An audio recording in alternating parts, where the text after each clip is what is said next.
हाँ जी, नमस्कार, good evening. कैसे हैं आप लोग सभी? शिवानी, रोहित, अमित, संजीव, हर्षिता, जानवी, वर्षा, प्रतिमा, सौरभ, रोहित, राम, गुड इवनिंग। कैसा रहा आपका शनिवार और रविवार? राधे राधे। अदिति, संजीव, और थोड़े स्पीड में नाम जा रहे हैं मेरे सामने से। हाँ, मानसी, सौरभ, मोनिका, अभिषेक, राधे राधे। चलो, सब लोग बढ़िया हो। फॉर्मूले आपने याद करे या नहीं करे ये बताओ मुझे जल्दी से। 3D के, क्योंकि आज से 3D स्टार्ट हो जाएगा आपका, है ना। मैंने आपको लास्ट जो क्लास है उसमें घन और घनाभ ये दो को एक्सप्लेन कर दिया था। इवन बेलन बेलन यानी सिलेंडर भी आपको समझा दिया था। इसके आगे बढ़ते हैं और चीजों को समझते हैं। करें स्टार्ट। हाँ, ना भी याद किए हो तो आगे के फॉर्मूले अगर आपने पढ़ भी लिए होंगे उससे भी काम हो जाएगा अपना। हाँ, जय श्री राम, राधे राधे।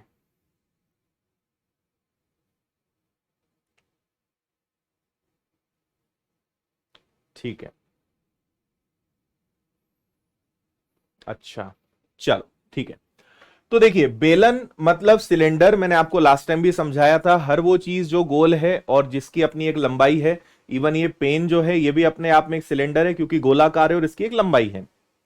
पर ऊपर से नीचे तक ये हमेशा सेम रहेगा, है ना। अगर कम ज्यादा हो रहा है, जैसे ये पेन अगर आपको पता नहीं दिख रहा है कि नहीं, लेकिन ऊपर से इस ये आपको ऐसे दिखेगा, देखो।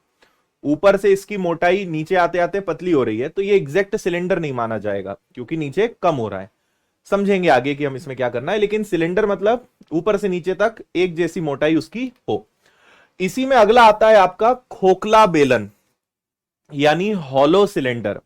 और इसका सबसे अच्छा उदाहरण है, वैसे तो आपको डायग्राम देखकर समझ में आ रहा होगा, अदरवाइज जो पुलिया है, नदी है, नदी तो नहीं, पुलिया, छोटे मोटे जो नाले होते हैं, वहां पे आप देखेंगे जो पूरा एक सिलेंडर शेप के पाइप लगे होते हैं जिससे पानी बह जाता है, उसी का ये उदाहरण है। इवन मैंने हाथ में जो कड़ा पहन के रखा है, यह भी खोखले बेलन का उदाहरण है।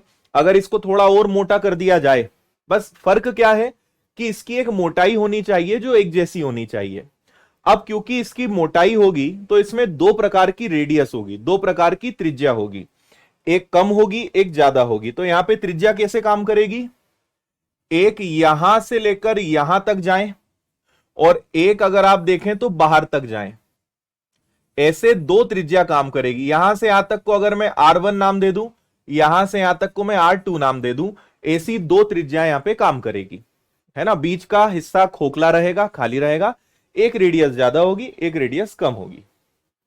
हाँ, पोंगे को खोखला बेलन बोल सकते हैं क्या? बिल्कुल बोल सकते हैं, है ना। जो पोंगा पंडित बचपन में खूब खाया होगा और आज भी मिलता है तो छोड़ते नहीं होंगे आप, है ना। बिल्कुल, हमारे इधर पोंगा पंडित बोलते हैं। पता नहीं आपके क्षेत्र में, जनरली इसका नाम पोंगा तो होगा ही होगा, है ना। पता नहीं पंडित क्यों लगाते हैं उसके आगे। हाँ, ठीक है। अब यहां पे फिर हमारे सामने फॉर्मूला है। पहला है वक्र पृष्ठ। वक्र पृष्ठ मैंने आपको बताया केवल कर्व्ड सरफेस एरिया, यानी जो घुमावदार क्षेत्र है केवल वही, है ना। तो वो वक्र पृष्ठ हो गया। तो 2 पाई, भाई बेलन का फॉर्मूला क्या था? 2 पाई R H। तो 2 और पाई है, H है, लेकिन यहां पे R1 और R2 आ जाएगा, क्योंकि दो प्रकार की त्रिज्याएं हैं, दो प्रकार की रेडियस हैं। संपूर्ण पृष्ठ क्या हो जाएगा?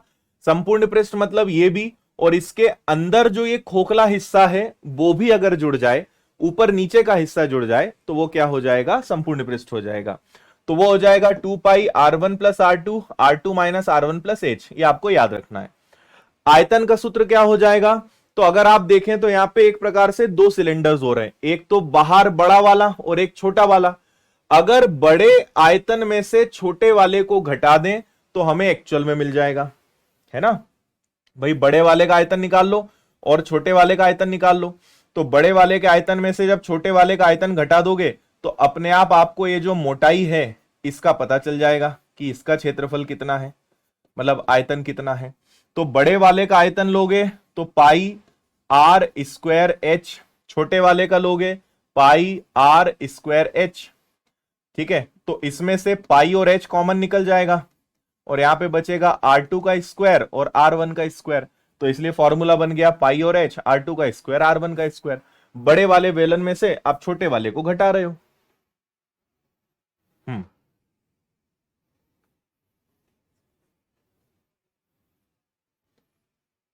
हाँ, पाइप को भी बोल सकते हैं, हाँ दीपांशु, पाइप को भी हम बोल सकते हैं। योगेश शुक्ला कह रहे हैं सर आपके पास कितनी शर्ट्स हैं, आप डेली न्यू शर्ट पहन के आते हैं और मैं वही का वही। योगेश, मेरे पास कम से कम 20-25 शर्ट तो होंगे। जैसे इस शर्ट की खास बात क्या है कि ये शर्ट 6 साल पुराना है। मुझे फायदा क्या हुआ है वजन कम करने से कि मेरे जितने भी पुराने कपड़े थे वो मैं वापस से पहनने लगा हूं, है ना। तो मेरे पास नए कम है, पुराने बहुत ज्यादा है, और मैं समझता हूं कि अच्छा है तो पहन लो, पुराना हो तो उससे क्या होता है। तो अभी आप बहुत सारे मेरे शर्ट देखेंगे वो पुराने कलेक्शंस में से, अब ये 6 साल पुराना है और यूट्यूब पे इसके वीडियो भी डले हुए हैं। आप अगर 5-6 साल पुराना कोई वीडियो देखोगे तो इस शर्ट पे मेरा वीडियो दिख जाएगा आपको, है ना। चलो, समझ गए भाई। इसको याद रखना है, कैसे बना इस पे मत जाओ आप, है ना। इसको याद रखो, 2 पाई R1 R2 और टोटल सरफेस में फर्क यही होता है कि ऊपर और नीचे का सरफेस जुड़ जाता है। कर्व्ड को देखेंगे तो वक्र पृष्ठ यानी कर्व्ड, ऊपर नीचे का हिस्सा जोड़ लिया तो संपूर्ण पृष्ठ बनेगा। ठीक, चलिए अब आते हैं शंकु। शंकु मतलब इंग्लिश में इसको कहते हैं कोन। और मुझे उम्मीद है कि आपने गर्मियों में खूब शंकु खाए होंगे, खूब सारे कोण खाए होंगे। अगर इसको पलट दिया जाए तो ये आइसक्रीम का कोण बन जाता है। अगर ऐसा का ऐसा ही पहना दिया जाए तो ये बर्थडे का कैप बन जाता है। इसी के अंदर रहने चले जाओ तो ये तंबू बन जाता है, टेंट बन जाता है। तो बहुत सारी चीजें हमारे इर्द गिर्द हैं जो कोण शेप में हैं। ठीक।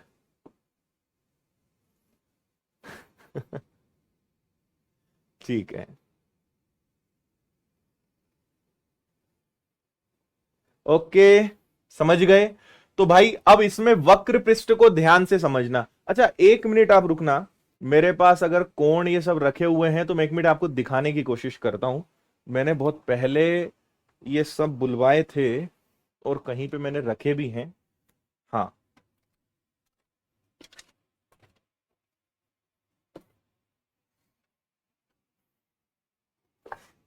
क्या बात है यार, देखो मेरे पास ये सारी चीजें रखी हुई थी। देखो मैं आपको दिखाता हूं कोण, वैसे बहुत छोटे छोटे हैं लेकिन आपको दिख जाएगा। ये आइसक्रीम का कोण हो गया, दिख रहा है ना। अब मैं आपको इससे ज्यादा अच्छे से समझा पाऊंगा वक्र पृष्ठ का मतलब क्या होगा। आप इस नीचे वाले आधार को छोड़ दीजिए, ये जो सर्कल दिख रहा है इसका क्षेत्रफल कितना है, अगर इसको छोड़ दें तो ये जो कर्व पार्ट है यहां से लेके पूरा ऊपर तक इतना जो हिस्सा है इसको हम क्या कहेंगे, वक्र पृष्ठ। और अगर इसके आधार को भी जोड़ दें, ये जो वृत्त है इसने जितना क्षेत्रफल घेरा है अगर ये भी जुड़ जाए तो क्या बन जाएगा, ये संपूर्ण पृष्ठ बन जाएगा। वक्र पृष्ठ यानी केवल ये चारों तरफ कर्व्ड, कर्व जो घुमा हुआ हिस्सा है ये, और आधार को जोड़ दें तो ये बन जाएगा आपका संपूर्ण पृष्ठ। क्लियर है, समझ गए बात।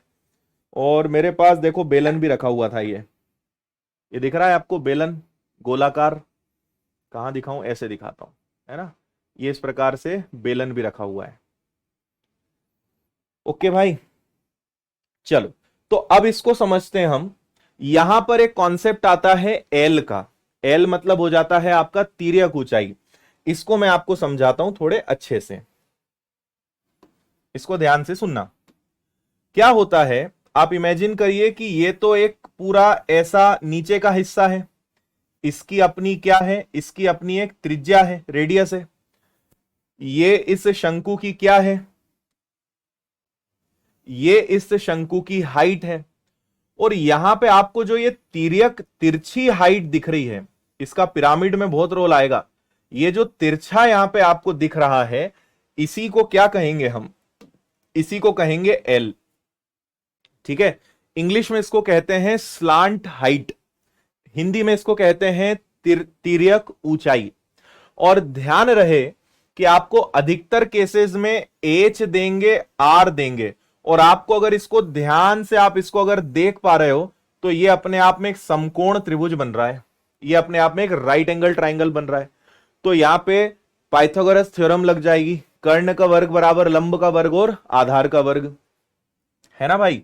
तो यहां पे क्या हो जाएगा, आर का स्क्वायर प्लस एच का square is equal to l का स्क्वायर, है ना। तो अगर आर और एच दे दें तो उससे आप क्या निकाल सकते हो, एल निकाल सकते हो। और शंकु के प्रश्नों में नए नए बच्चे अधिकतर गलती क्या करते हैं, वो ध्यान नहीं दे पाते। यहां पे फॉर्मूले में पाई आर एल है, जबकि आपको प्रश्न में आर और एच की वैल्यू देंगे तो वो आर और एच को ही रख के आंसर दे देते हैं। लेकिन ध्यान रहे एल बहुत कम देते हैं, एल आपको अक्सर निकालना पड़ता है ना। और अभी हम प्रश्न भी करेंगे। तो वक्र पृष्ठ यानी कर्व्ड सरफेस एरिया, घुमावदार पूरा क्षेत्र, पाई आर एल। और अगर इसमें संपूर्ण पृष्ठ यानी बेस जोड़ दिया जाए तो वो बन जाता है pi r, r plus l. Basically कुछ नहीं होता है, इसमें पाई आर स्क्वायर और जुड़ जाता है। इस शंकु का आधार क्या है, इस शंकु का जो आधार है वो एक वृत्त है, सर्कल है। तो वृत्त का क्षेत्रफल और जुड़ जाएगा पाई आर स्क्वायर, है ना।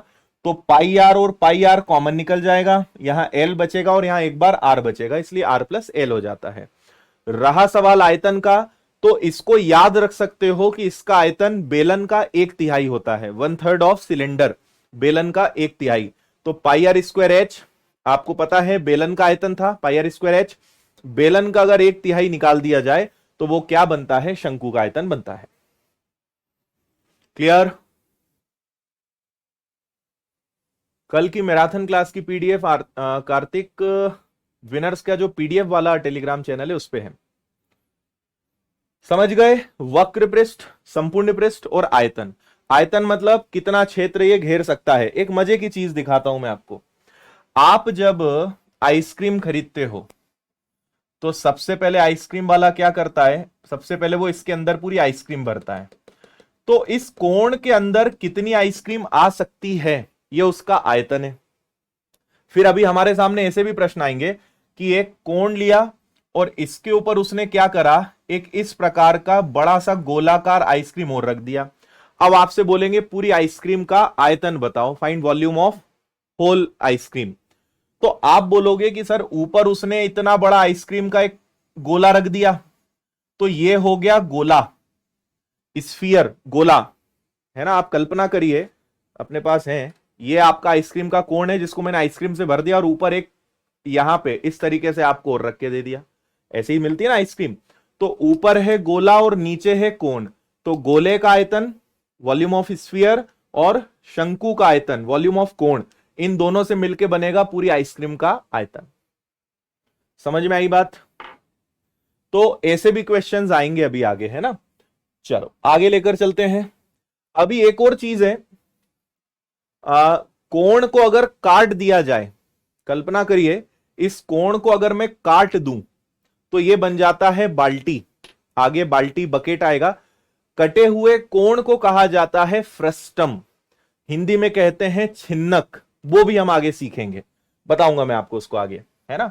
ये इस प्रकार का आप एक समझिए कोण है, मैंने इसको काट दिया। अब ये काट दिया तो बाल्टी जैसा नहीं दिख रहा आपको ये, तो कटा हुआ कोण, कटा हुआ शंकु क्या कहलाता है, फ्रस्टम कहलाता है, छिन्नक कहलाता है। समझेंगे उसको हम आगे। अगला देखिए भैया गोला। ये जो गोला आपको मेरे हाथ में दिख रहा है, पृथ्वी गोला है, चंद्रमा गोला है, लेकिन सूर्य गोला नहीं है क्योंकि वो पूरा गैसेस का बना हुआ है। जो ठोस है, सॉलिड है, वो गोला यानी स्फीयर, है ना। और आप समझ गए मेरे हाथ में ये जो कड़ा है ये वृत्त है, सर्कल है, लेकिन ये जो मेरे हाथ में है या पृथ्वी जो है वो क्या है, गोला है, ठोस है। दोनों में फर्क है। क्लियर। तो अब गोले का कर्व सरफेस या वक्र पृष्ठ कुछ नहीं होता, गोला मतलब संपूर्ण। अब इसमें क्या कर्व निकालोगे, तो इसका संपूर्ण पृष्ठ का क्षेत्रफल आएगा जिसका फॉर्मूला है 4 पाई आर स्क्वायर, और इसका आयतन होता है 4/3 पाई आर क्यूब। और यहां पर एक ही चीज सबसे ज्यादा मैटर करती है, एंड दैट इज आर। है ना, उसकी त्रिज्या। तो संपूर्ण पृष्ठ 4πr²। क्लियर। आयतन यानी इसमें इसका कितना वॉल्यूम है, कितनी आइसक्रीम है ना।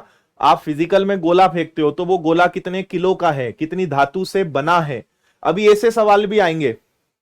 सपोज करिए कि एक गोले की एक गेंद है ना, मतलब आप समझो किसी मेटल को हम कर देते हैं लोहे की एक गेंद है। इस गेंद को मैंने पिघलाया और इससे मैंने एक शंकु बनाया। गेंद को पिघलाया और इसको शंकु बनाया। तो बताओ उस शंकु की हाइट कितनी होगी। बना इसी गोले से है। तो अभी ऐसे कन्वर्ट करने वाले क्वेश्चंस भी आएंगे। हाँ, क्रिकेट की बॉल, लड्डू, बिल्कुल ठीक है ना। रसगुल्ला, वो भी उदाहरण है गोले का। ठोस होना चाहिए, है ना। तो ये दोनों क्लियर है। अब इसके फिर दो हिस्से हैं, अगला पढ़िए आप। अब आता है खोखला गोला। खोखला गोला कैसे हो जाएगा, गोल तो है लेकिन अंदर से खोखला है। इसका सबसे अच्छा उदाहरण देता हूं। आपने बचपन में क्रिकेट खेला होगा टेनिस की बॉल से। जब आप टेनिस की बॉल को खेल खेल के उसकी चमड़ी उधेड़ देते थे और उसको दो हिस्सों में बांट देते थे, तो वो खोखला। टेनिस की बॉल क्या है, ऐसा दबाओगे तो वो दब जाएगी, छोड़ोगे तो वापस फूल जाएगी। तो वो खोखला है। आप इस ठोस गेंद को दबा नहीं सकते। टेनिस की बॉल को आप दबा सकते थे क्योंकि अंदर से वो खोखली है। अब खोखली है लेकिन उसकी थोड़ी तो मोटाई है ना, ये वही है ना। आप ये समझिए कि आप टेनिस की बॉल, कटी हुई बॉल को ऊपर से देख रहे हो, ये ऐसी रखी हुई है और आप इसको ऐसे देख रहे हो। तो इसकी एक मोटाई है और अंदर से ये खोखलापन है। ये सबसे अच्छा उदाहरण रहेगा इसके लिए। हाँ, गुलाब जामुन ठोस गोला है। कंचे खेलते थे आप, मैंने भी खूब खेले हैं बचपन में कंचे, वो ठोस गोला है ना। लेकिन टेनिस की बॉल खोखला गोला है, अंदर से खोखलापन है, लेकिन उसकी कुछ मोटाई तो है, थिकनेस तो है। तो मोटाई है तो फिर दो त्रिज्या आ जाएगी, एक छोटी त्रिज्या, एक बाहर तक की त्रिज्या। फिर उसके फॉर्मूले आ जाएंगे। अब अंतः पृष्ठ का क्षेत्रफल निकालना है ना। अंदर ही अंदर का निकालना है तो 4πr²1। बाहर का निकालना है कि बाहर का क्षेत्रफल कितना, 4πr²2। संपूर्ण पृष्ठ निकालना, इन दोनों को जोड़ दो तो 4π कॉमन निकल गया।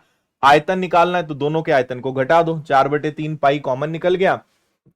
R2 का स्क्वायर, R1 का स्क्वायर। ठीक है।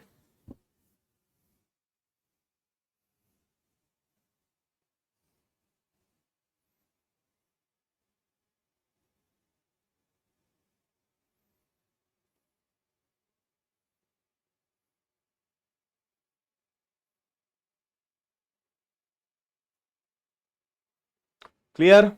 चलो इसके आगे लेकर चलते हैं। अब आएगा अर्धगोला।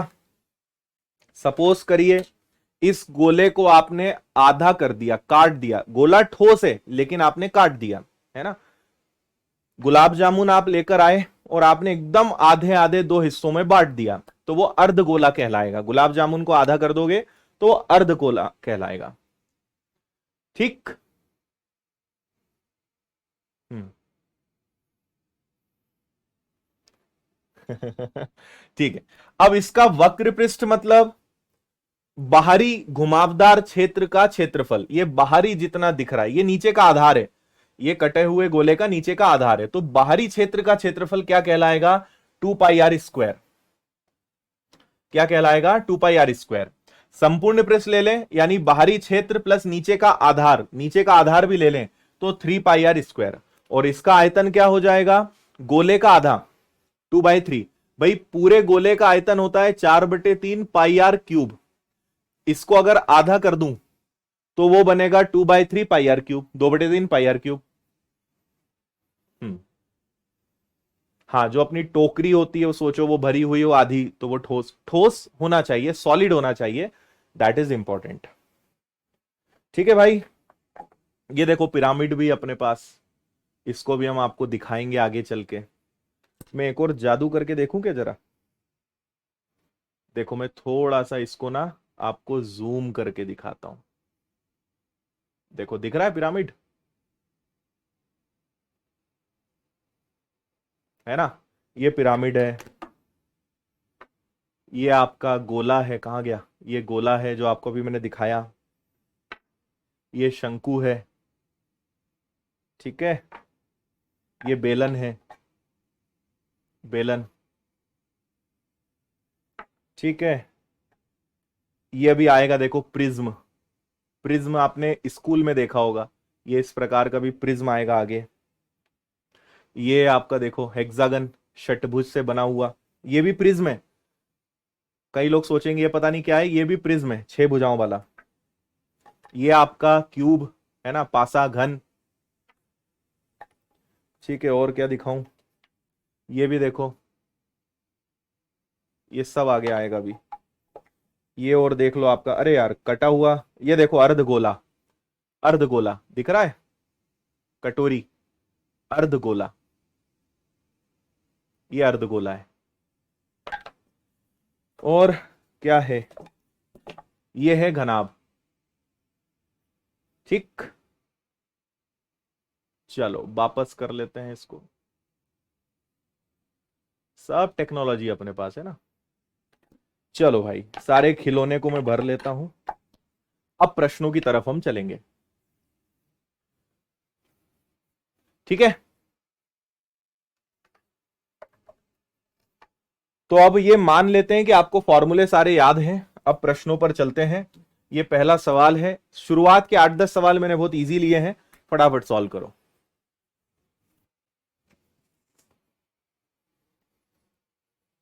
हम्म।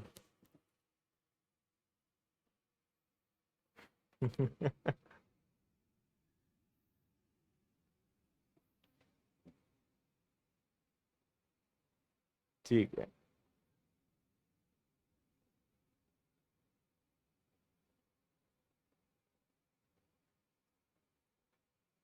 देखो 21 तारीख से मैथ्स फाउंडेशन का अरिथमेटिक शुरू होगा, है ना, तो उसमें रेशोस चैप्टर से ही शुरुआत करेंगे, 21 से, 21 से।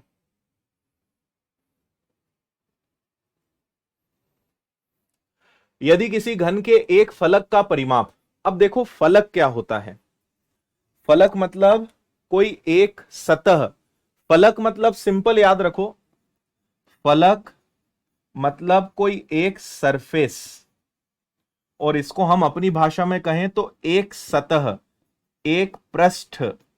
तो जैसे ये एक आपको घन दिख रहा है, अब इसकी फलक क्या कहलाएगी, ये सामने जो दिख रहा है ये एक फलक है, एक, पीछे 2, बाजू में 3, इस बाजू में 4, ऊपर 5, नीचे 6। कितने पृष्ठ हैं, कितनी सतह है, कितने सरफेस हैं, कितने फलक हैं, 6, ठीक। तो आपसे कहा है कि एक फलक का परिमाप, तो अब एक फलक में क्या है, फलक तो ऐसा होता है, ये एक पृष्ठ है, इसमें कितनी भुजाएं हैं, 4, तो उनका परिमाप कितना है, 24 है, यानी एक भुजा कितनी है, 6 है। तो इस घन का क्यूब का आयतन क्या होगा, 6 का घन, यानी 216, 216। समझ गए, आगे चलो, इसका आंसर भी बता दो। घन का आपको विकर्ण दिया हुआ है, आयतन बताना है बस।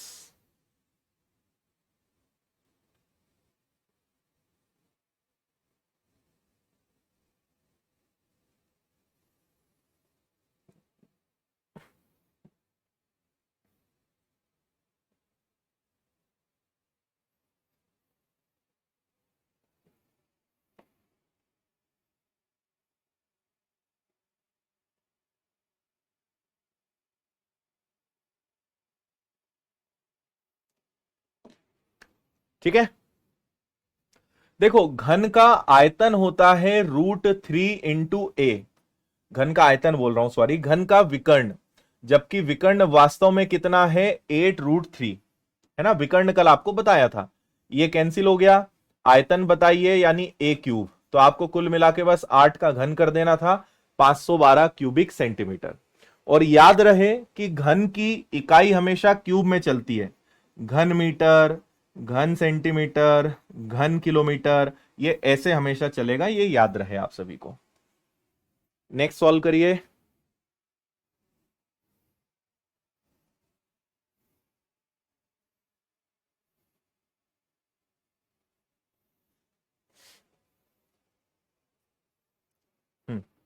ठीक है। 3, 4 और 5 सेंटीमीटर वाले 3 छोटे छोटे घनों को पिघलाकर एक बड़ा घन बनाया। तीनों छोटे घनों के पृष्ठीय क्षेत्रफल का योग और बड़े घन के पृष्ठीय क्षेत्रफल का अनुपात ज्ञात करिए। मैं आपको पहले तो एक बहुत इंपॉर्टेंट चीज बताता हूं। कभी भी हम किसी चीज को कन्वर्ट करें, पिघला दें, कि भाई जो अभी मैंने उदाहरण दिया था कि एक गोला है उसको पिघला के बेलन बना दो, सिलेंडर बना दो, कोन बना दो, है ना। तो जैसे आप सपोज करिए कि आपके पास चूरमा रखा हुआ है ना, आप उसको लड्डू भी बना सकते हो। मैं आपको 4 लड्डू दे दूं, आप उन्हें बेल के एक बेलन टाइप कोई भी आकार बदल सकते हो ना। तो मटेरियल तो उतना ही है, चीज उतनी ही है, आप उसके आकार अलग अलग बदल लेते हो। जैसे आप रेत में खेलते हो तो आप एक लिमिटेड रेत के साथ आप बहुत सारे आकृतियों का निर्माण कर सकते हो, बहुत सारी चीजें बना सकते हो। तो ये आप ध्यान रखें कि कभी भी हम किसी चीज को जब एक फॉर्म से दूसरे फॉर्म में कन्वर्ट करते हैं, किसी भी चीज को जब एक फॉर्म से दूसरे फॉर्म में कन्वर्ट करते हैं, बदलते हैं, उनका वॉल्यूम हमेशा सेम रहता है। हिंदी में कहें तो उनका आयतन हमेशा समान रहता है। उनका वॉल्यूम हमेशा सेम रहता है, आयतन हमेशा समान रहता है। यह बात आप हमेशा ध्यान रखो। क्लियर है। तो आपने क्या करा, आपके पास 3 घन थे। मैं ऐसे ही बस डायग्राम बना देता हूं, है ना। आपके पास 3 घन हैं। आपने इन तीनों को पिघलाया, इनका पूरा मटेरियल इकट्ठा करा और इससे आपने एक बड़ा घन बना दिया। ठीक है। अब आप सोचो, उदाहरण ले लेते हैं कि मान लो इसका वजन 2 किलो है, इसका 3 किलो है, इसका 4 किलो है। तो भाई जब पिघलाओगे तो इसका वजन कितना होगा, 4 3 7 और 2 9। इसका वजन तो 9 किलो ही होगा। और इसी को हम आयतन कहते हैं। जितना मटेरियल है वो सेम रहेगा, इन तीनों का वजन और इनसे मिलकर बनने वाला एक का वजन सेम रहेगा। तो वजन को या मटेरियल को हम क्या कहते हैं, आयतन। एक तरफ इन तीनों का आयतन, एक तरफ इससे बनने वाले एक बड़े का आयतन हमेशा सेम होगा। तो इसका आयतन क्या होगा, मान लो A1 नाम दे देता हूं, इसको A2 नाम दे देता हूं, इसको A3 नाम दे देता हूं, और इसको अकेले को कैपिटल A नाम दे देता हूं। इन तीनों के आयतन का योग इसके बराबर होगा। तो इसकी भुजा कितनी है भाई, 3। इसकी भुजा कितनी है, 4। इसकी भुजा कितनी है, 5। और ये A क्यूब है। 3 का घन हो गया 27, 4 का घन हो गया 64, 5 का घन हो गया 125, और ये A क्यूब है ना। अगर मैं इन तीनों को जोड़ दूं तो 5 4 9 और 7 16, ठीक है।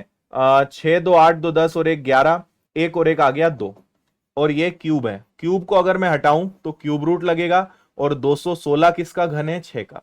यानी ये जो बड़ा वाला घन बनेगा, इसकी हर भुजा कितने की बनेगी, हर भुजा बनेगी 6 सेंटीमीटर की। इतनी बात आपको समझ में आई। लेकिन इन्होंने पूछा क्या है, इन्होंने कहा है कि तीनों छोटे घन का पृष्ठीय क्षेत्रफल, पृष्ठीय क्षेत्रफल यानी वक्र पृष्ठ, जिसको मैंने आपसे कहा था चारों दीवारें, आप छत और जमीन को छोड़ दीजिए, चारों दीवारों को अगर ले लिया जाए तो वो पृष्ठीय क्षेत्रफल कहलाएगा, है ना। और अगर एक सिंगल को ले लेंगे तो भी वही होगा। तो एक तरफ ये तीनों है, एक तरफ ये है। ठीक है भाई।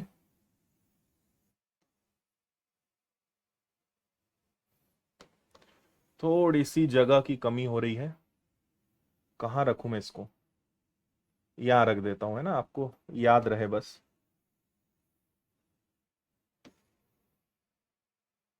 चल, ये आ गया। अब एक तरफ तीनों छोटे छोटे घन हो गए, और एक तरफ जो है आपका एक सिंगल घन आएगा, और इनका हमें क्या बनाना है, इनका हमें आयतन बनाना है। ठीक है। तो इनका आयतन, सॉरी, क्षेत्रफल का सूत्र क्या होता है, 4a²। 4a², 4a² और 4a², और ये 1 होगा, ये 2 होगा, ये 3 होगा, और इधर क्या आ जाएगा, 4a²। अब क्या होगा, इनके 4 से ये 4 कैंसिल हो जाएगा, क्योंकि उधर 4 कॉमन निकल जाएगा, इधर के 4 वाले से वो कैंसिल हो जाएगा। तो कुल मिलाकर आपको बस भुजा का वर्ग लेना है। तो एक की भुजा 3 है, 3 का वर्ग 9, एक की 4 है, 4 का वर्ग 16, एक की 5 है, 5 का वर्ग हो गया 25, और बड़ा वाला जो बना उसकी भुजा क्या आई, 6, तो 6 का वर्ग हो गया 36। ठीक है। तो 25, 16 और 9 को जोड़ दो, समझ में आ गया। तीनों के 4 कॉमन लेके 4 से 4 गया, अब बस इनको जोड़ना है। तो 25 और 16 हो गया 41, 41 में 9 जोड़ दिया तो कितना आ गया 50, और ये कितना है आपका 36। ये और कट सकता है 2 से, इसको 2 से कैंसिल करोगे तो 25 बार, इसको 2 से कैंसिल करोगे तो 18 बार। तो आपका आंसर आ जाएगा 25, 18, ऑप्शन सी।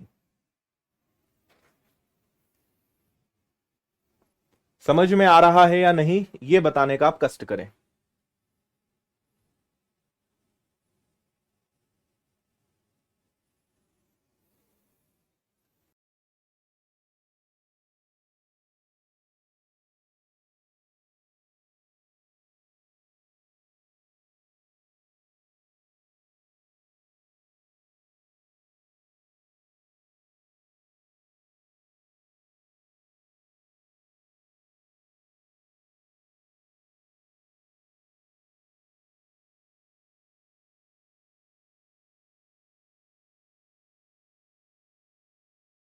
ठीक है भाई, चलो अगला ध्यान से पढ़ो।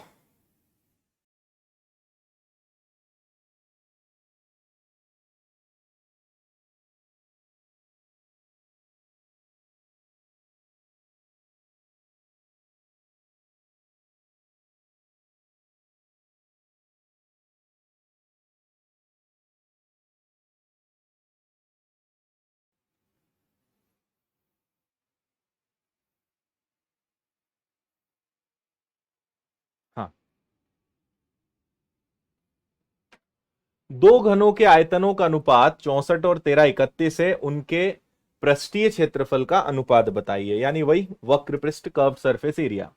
घनों के आयतन का सूत्र क्या होता है, घन का आयतन होता है ए क्यूब, और एक को कर देते हैं कैपिटल ए। एक का आयतन 64 है, एक का आयतन 1331 है।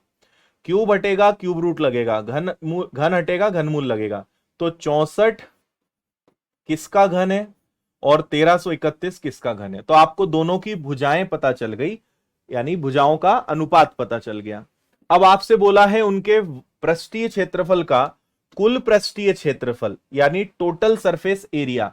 तो टोटल सरफेस एरिया होता है 6a² और 6a²।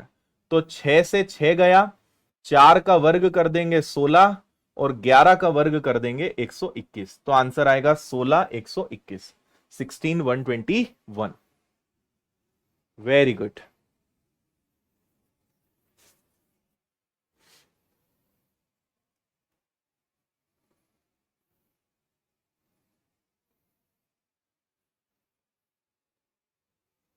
ठीक है, एक घन के किनारे को 1 सेंटीमीटर बढ़ाया जाए तो आयतन 169 बढ़ जाता है, घन के प्रत्येक किनारे की लंबाई कितनी है। देखो भाई, आप समझो कि पहले घन की भुजा ए थी तो बाद में कितनी हो गई, a+1 हो गई। अगर पहले घन की भुजा 8 थी तो आपने उसको 1 बढ़ा के 9 कर दिया। तो अब हमें तो पता नहीं है भुजा कितनी है, पहले ए थी उसको 1 बढ़ा के a+1 कर दिया, तो आयतन 169 बढ़ गया। यानी पहले जो आयतन था और अब जो आयतन है दोनों में अंतर कितने का है, 169 का है। तो देखो घन का आयतन पहले कितना रहा होगा, a³ भुजा का घन, और अब घन का आयतन कितना हो गया, अब भुजा हो गई a+1 का क्यूब। ये नया आयतन ये पुराना आयतन, और दोनों में अंतर कितने का है, 169 का। भाई सूत्र होता है भुजा का घन, side of cube of side, भुजा का घन। तो पहले भुजा ये थी अब भुजा ये है, और दोनों के आयतन का अंतर ही कितना है, 169 है, 169 है। ठीक है, अब इसको सॉल्व करो। तो पहला तरीका तो यह है कि हम इसको नॉर्मल मेथड से सॉल्व करें, और काफी टाइम लग जाएगा। तो मेरा सजेशन है कि आप ऑप्शन रख के देखो, जल्दी कर लोगे। मेथड से आंसर आ जाएगा लेकिन ऑप्शन से और जल्दी आ जाएगा। तो आप रख रख के देखो कि क्या हो सकता है, और इसको इकाई अंक से हम निपटा देंगे। जैसे 8 और 1 9 है, 8 मान लो मैं 8 आंसर ले लूं, तो 8 और 1 हो गया 9। तो 9 के घन में से 8 का घन मुझे घटाना है। 9 का घन होता है 729, 8 का घन होता है 512। 9 में से 2 गया तो इकाई अंक 7 आना चाहिए, लेकिन यहां तो 9 है, तो ये आंसर नहीं हो सकता। अगला ले लो 7। 7 और 1 8 -7, तो 8 का घन हो गया 512, 7 का घन हो गया 343, 12 में से 3 गया 9, देखो 9 आ रहा है, और वैसे भी आएगा 169, तो इससे आपका मामला सेट हो रहा है। इसलिए ऑप्शन से करना इजी रहेगा ऐसे क्वेश्चंस में।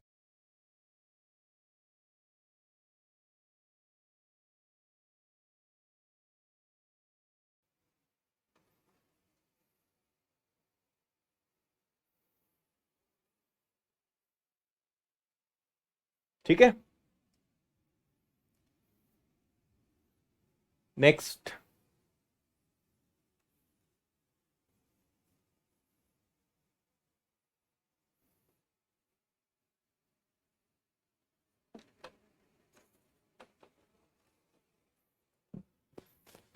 ₹2 प्रति वर्ग सेंटीमीटर की दर दर से किसी घन की सभी बाहरी सतहों को रंगने की लागत 588 है।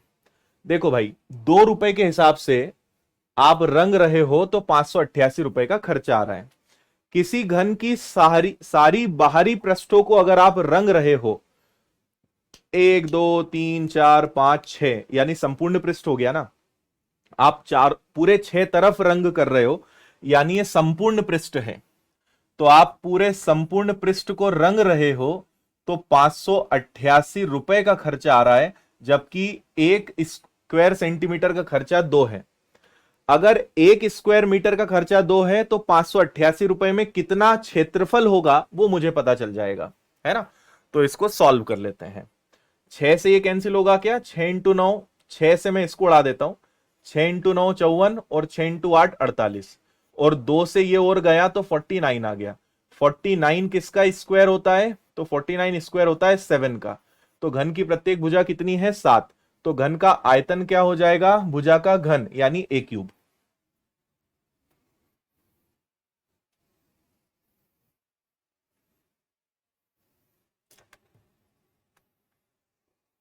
आया भाई, ₹2 के हिसाब से कलर कर रहे हो तो ₹588 का खर्चा आ रहा है, तो ₹588 को अगर ₹2 से भाग दे दोगे तो पता चल जाएगा आपने कितने क्षेत्रफल पे कलर किया, है ना। जितना भी क्षेत्रफल था उस पे ₹2 के हिसाब से कलर किया, तो 588 का खर्चा आया। तो मैंने 2 का भाग दिया ताकि मुझे क्षेत्रफल पता चल जाए कि हम कितने क्षेत्र पे कलर कर रहे हैं।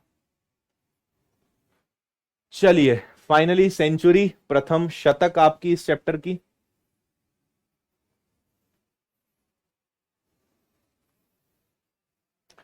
एक घन के किनारे की लंबाई 80 सेंटीमीटर है ना। घन के किनारे की लंबाई, यानी घन की भुजा, भुजा की लंबाई कितनी है, 80 है। प्रत्येक सतह पर पीले रंग से एक वृत्त पेंट किया जाता है, पीले रंग से एक पेंट किया जाता है। मैं आपके लिए डायग्राम बनाने का प्रयास करता हूं, है ना।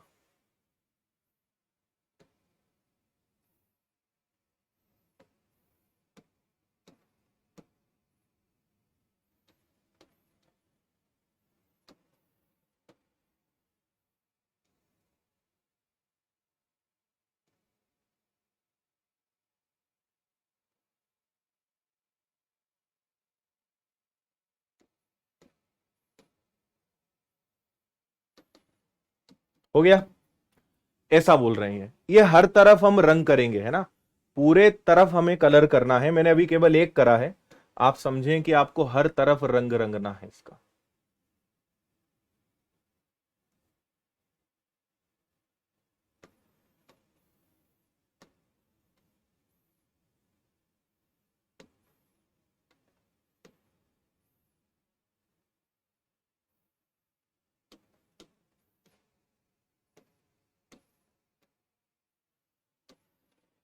और ऐसे ही ऊपर भी हो जाएगा।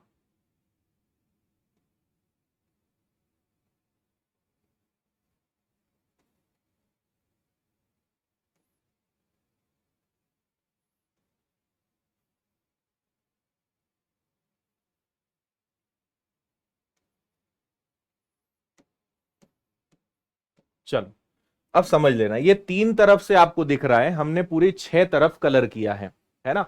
तो कुल मिलाकर आपसे पूछ रहे हैं कि जो बचा हुआ क्षेत्र है वो कितना। तो आप क्या करोगे, आप कहोगे कि भैया पूरे घन का क्षेत्रफल कितना है 6a², और वृत्त कितने हैं 6 इंटू पाई आर स्क्वायर। अगर पूरे वृत्त के, पूरे घन के क्षेत्रफल में से 6 वृत्त के क्षेत्रफल को मैं हटा दूं तो जो बचेगा वो क्षेत्र बचेगा जो छूट गया है, यानी जितने पे आपने पेंट नहीं किया है। उम्मीद है आप समझ गए होंगे, है ना। अच्छा, अब एक चीज और सुनना, इसकी जो भुजा की लंबाई है वो कितनी है 80 है, तो इस वृत्त का व्यास भी कितना होगा 80 ही होगा, तो इसकी त्रिज्या कितनी होगी 40।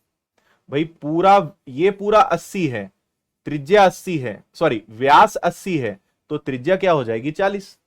तो वर्ग की भुजा है 80, जबकि वृत्त का जो रेडियस वाला पार्ट है, त्रिज्या वाला भाग है, वो कितना हो जाएगा, वो 40 हो जाएगा। इतना आप समझ गए, अब बस सॉल्व करना है। तो 6 आ गया भुजा का वर्ग यानी 80 का वर्ग, यहां 6 आ गया, पाई आ गया 22/7, और त्रिज्या का वर्ग यानी 40 का वर्ग।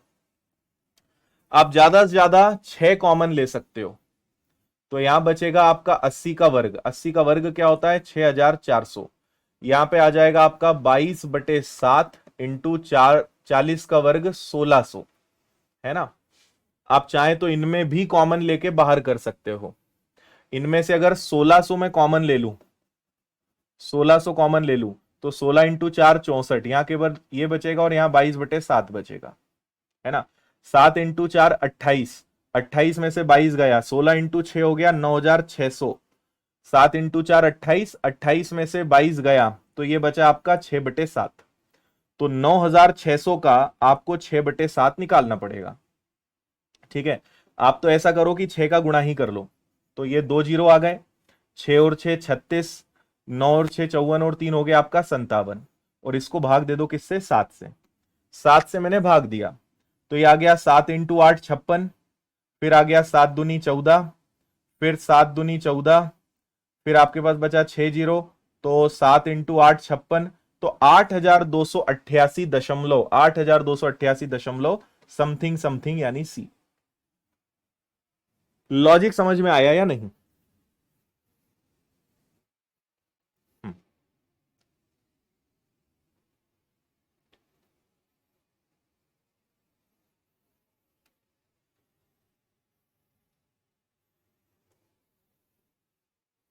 ठीक है,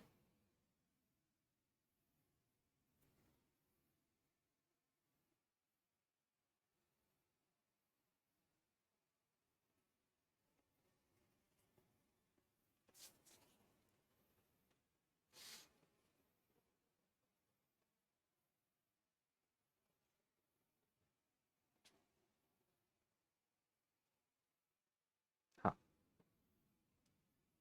चलो आगे।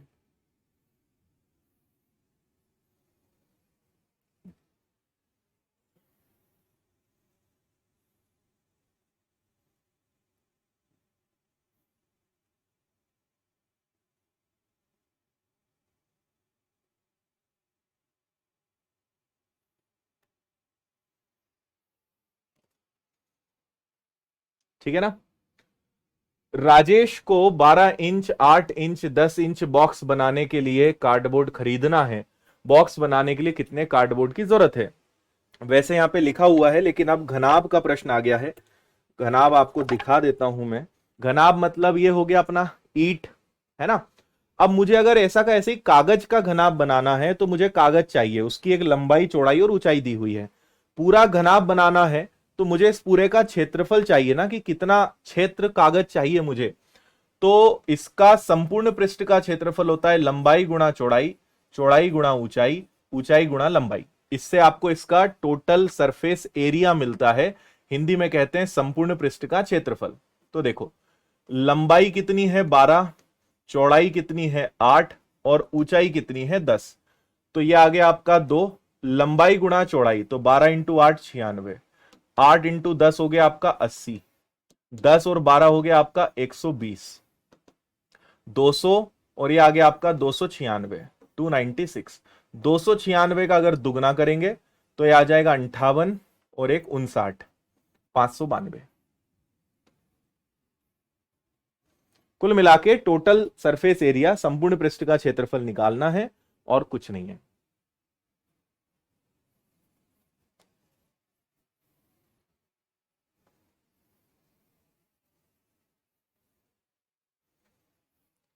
एक बंद घनाभ की चौड़ाई और ऊंचाई लंबाई का इतना इतना है। देखो लंबाई दी हुई है 12, चौड़ाई लंबाई का 25% है और ऊंचाई लंबाई का 50% है।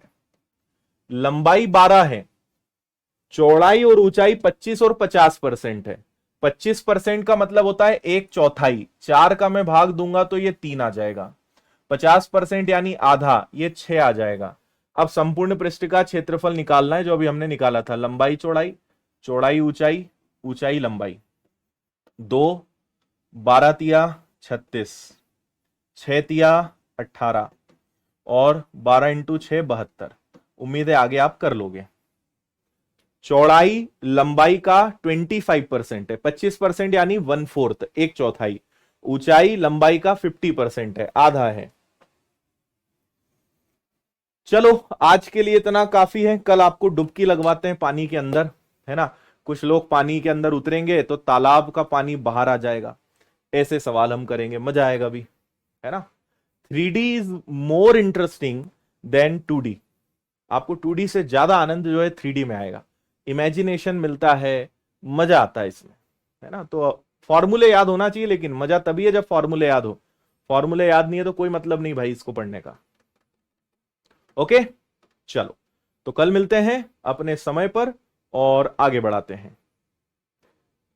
सब कराएंगे, CGL CHSL सबके क्वेश्चन सॉल्व कराएंगे, आप चिंता मत करो। ओके चलो भाई, रेलवे का फाउंडेशन का नया बैच आ रहा है, आपके अगर कोई मित्र भाई बंधु हैं तो उन्हें बता देना। अभी 8 बजे मैं पूरी टीम के साथ लाइव भी आने वाला हूं, तो अभी मैं विनर्स के स्टूडियो जाऊंगा और वहां से पूरी टीम के साथ 8 बजे लाइव भी आऊंगा, आप लोग भी आइए, है ना। चलो टेक केयर, बाय बाय, जय हिंद, खुश रहिए, मस्त रहिए, मुस्कुराते रहिए, धन्यवाद।